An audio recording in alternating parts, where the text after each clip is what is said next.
আসসালামু আলাইকুম রহমতুল্লাহি ওয়া বারাকাতুহু। যারা বেকারি ব্যবসা করতে চাচ্ছেন তাদের জন্য আজকের কিছু গুরুত্বপূর্ণ কথা। আমি জানুয়ারির 1 তারিখ থেকে বেকারি ব্যবসা শুরু করেছি।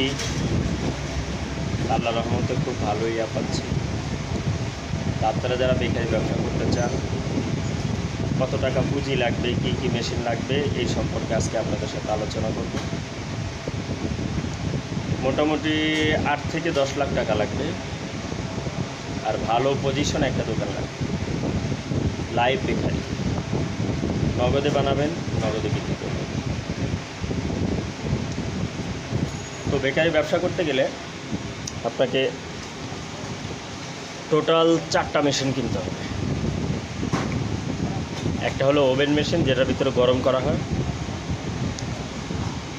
আর 2টা মিক্সার মেশিন, একটা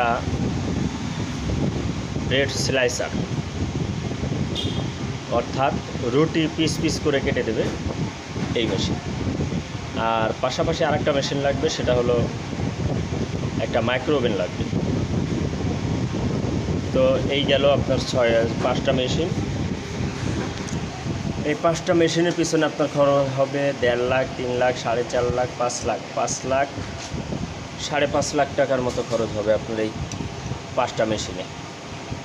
5.5 লাখ টাকায় 5টা মেশিন পাচ্ছেন। পাশাপাশি আরও আদার্স অনেক কিছু লাগবে। সেক্ষেত্রে আপনার 8 লক্ষ টাকা লাগবে শুধু আপনার বেকারি ব্যবসার সমস্ত মালামাল ক্রয় করে, মাল বের করে কাস্টমারের সামনে নিয়ে আসা পর্যন্ত। আর বাকি আপনার দোকানের অ্যাডভান্স বাবদ 2 লাখ ধরছি, এই জন্য 10 লাখ। এই 10 লাখ টাকা হলে যে কেউ বেকারি ব্যবসা শুরু করতে পারেন আপনার জেলায়, উপজেলায়। এখন এটা খুবই একটা জনপ্রিয় ব্যবসা, তাই যারা বেকারি ব্যবসা করতে চান তারা আমার চ্যানেলের সাথে থাকবেন। আমি আপনাদেরকে আরও